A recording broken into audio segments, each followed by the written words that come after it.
Hey everybody, Antoni here.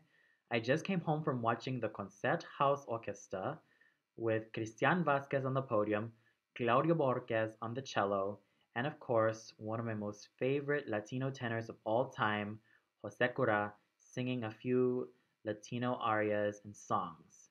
And as always for this review, I have my little program here with me so that just in case I forget any name, screw up with pronunciation, or forget any pieces from the concert, I have this as my guide. And as you can tell, this is the same uh, picture that's used because this is still part of the South American festival held at the very same concert house that I went to last night, the Konzerthaus am Gendarmenmarkt. The evening started with a composition by Silvestre Revueltas, who hails all the way from Mexico. The evening started with his composition, Sense Maya, and my goodness, was this such an opening? I mean, this particular piece reminds me of the various horror movies that I've watched ever since I was a bit younger, and even while I'm watching some of them now. It has that feeling of old horror movies that you grew up liking and even being scared of when you were a child. And for those of you who've watched Hellgirl, I'm sure this type of music will make you think of all of those tormentors that get easily tortured. But that's just how I feel when I'm listening to this wonderful piece. It brings me a kind of sadistic glee, so to say. But that's what I feel about this first piece. It was so exciting in such a gleefully sadistic way that I couldn't help but smile very widely. And I was pretty much grinning at such intensity and fire and emotion that the orchestra put. And it's all thanks to Mr. Vasquez's fantastic conducting. And then we have Alberto Ginastera's Concert for Cello and Orchestra, number 1, opus 63. This also reminds me of the various horror movies that I've watched, especially all of those eerie and sinuous melodies and those haunting tones that make you feel so uncomfortable, but it's in the most exciting and thrilling way. It's as if that you've watched a thriller movie and just realized, just wow, what really sells it with this movie is the atmosphere and the music. It's a very uncomfortable atmosphere, but at the same time, you feel so excited, so awake, so alive that you don't know what's going to happen next. It's so full of surprises, especially the Assai Mozo es Esaltato. Absolutely sinuous and absolutely haunting. In fact, every movement in this concert was haunting.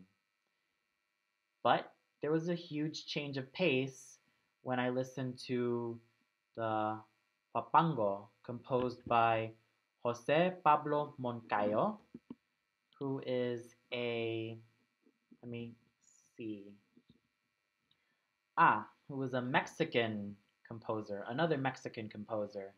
And my goodness, this change of pace was actually pretty good. And I mean it in the most positive way ever. It really is the total opposite of the first two pieces that I've heard this evening. It's more upbeat, more adventurous, more beautiful, more exotic. It just makes me feel so excited to listen to the huapango that I almost felt like dancing inside. In fact, This almost reminds me of all of these adventure movies or even Indiana Jones movies that I'm sure a lot of people really like and cherish. And seriously, Huapango was definitely a trip. I mean it in the most figurative way possible. It was such a trip. It was very exciting in the first part of the concert, going from something very eerie, spooky, and almost scary to something that's more upbeat and very lively, very gorgeous, very gracious, and just a lot of fun. And I thought that Mr. Bohorquez's playing of the cello was absolutely emotional. It was absolutely captivating. And what more can I say with such a fantastic musician like Claudio Bohorquez? He was absolutely amazing. I was totally whisked away when it came to Hinastera's concert for cello and orchestra. I was absolutely whisked away that I almost felt like I wasn't in the concert hall anymore. I felt like I was in some deep forest, not knowing what creature is going to attack me, not knowing about the unknown. And that's how it makes me feel. It really does have um, a certain vibe when it comes to the senses. And that's what I really love about these first three pieces. It goes from, like I said, it goes from being scary and spooky to lively and energetic and a lot of fun.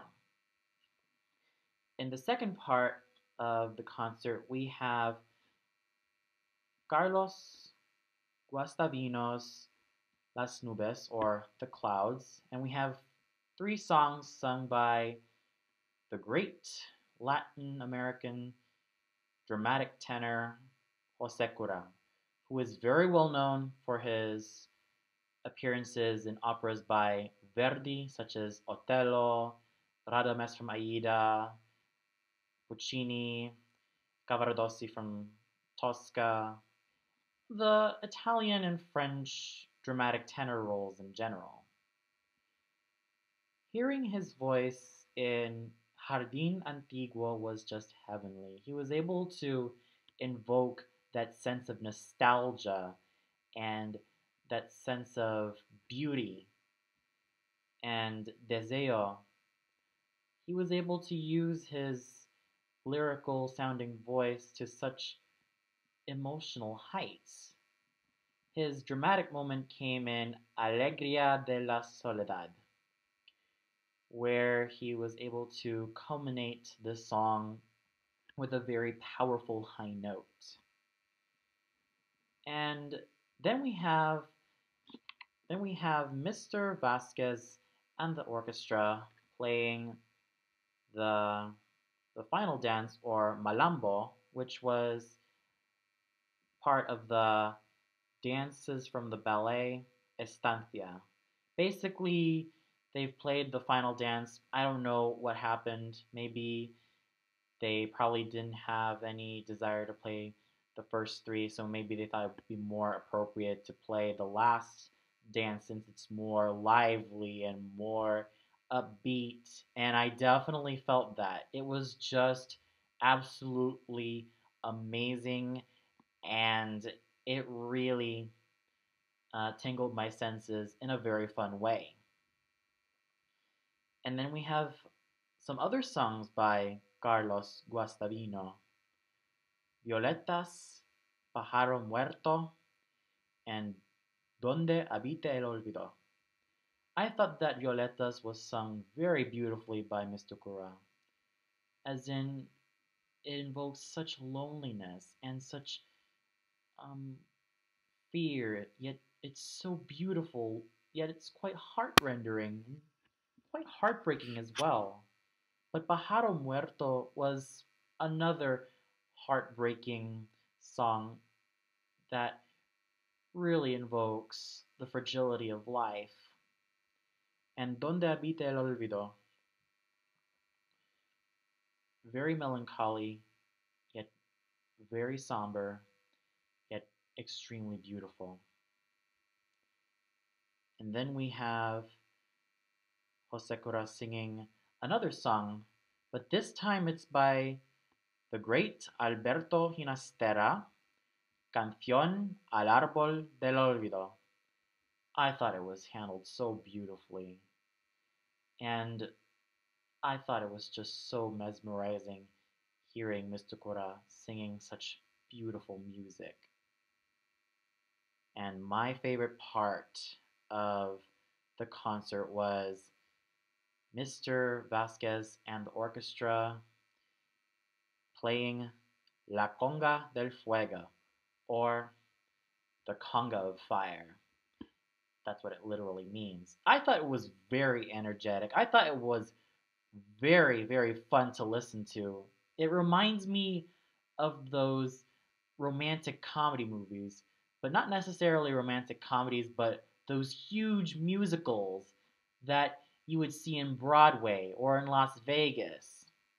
It definitely invokes that feeling, and I definitely had a lot of fun listening to this wonderful conga composed by Arturo Marquez, who is still alive as of today. He's currently 64, yet still very active in the composing world, and I thought that this was one of the highlights of tonight's concert.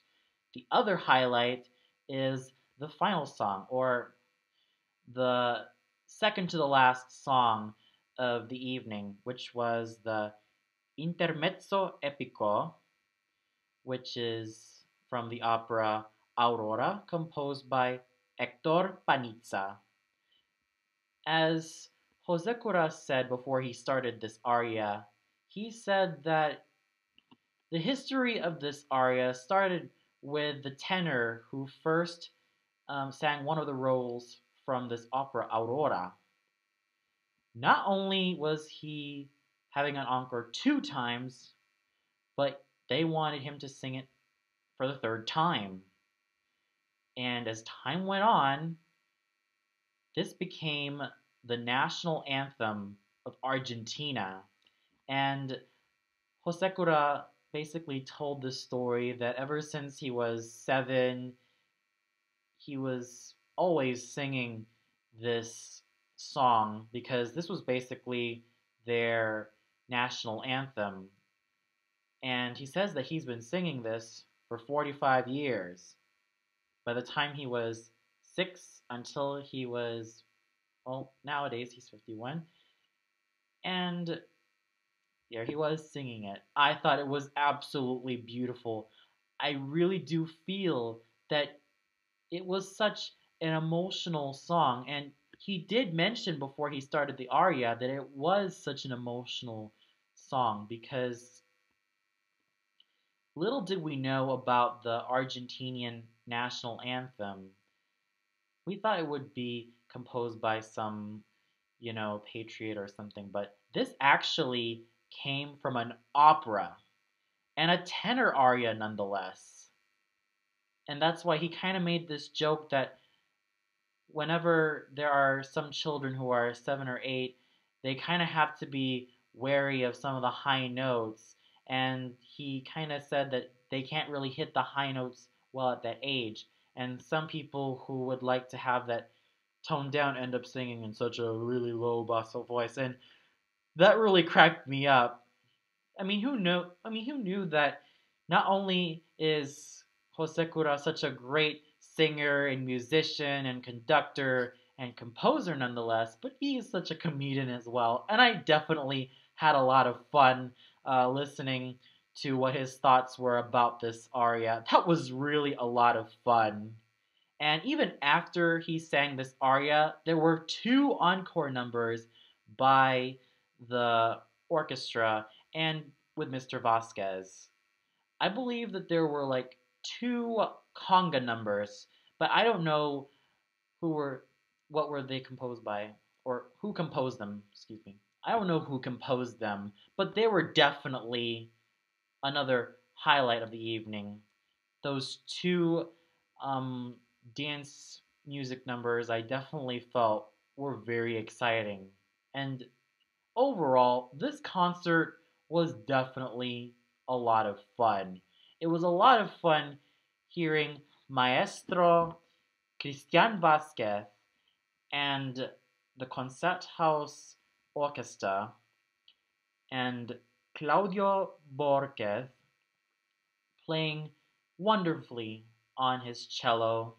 And of course, my biggest highlight of the evening, hearing and seeing Jose Cura singing such lovely songs and even a very powerful aria from a very little known opera that ended up becoming Argentina's national anthem. So this evening was definitely fantastic. Well, that's all for now. Be sure to tune into my next review, which is going to be a movie review. I'm going to be watching Monuments Men, and basically, based on the trailer, I'm starting to see some really great things from this movie. But you'll find out more on the upcoming review. Until then, this is Antoni signing off and wishing you all a good night.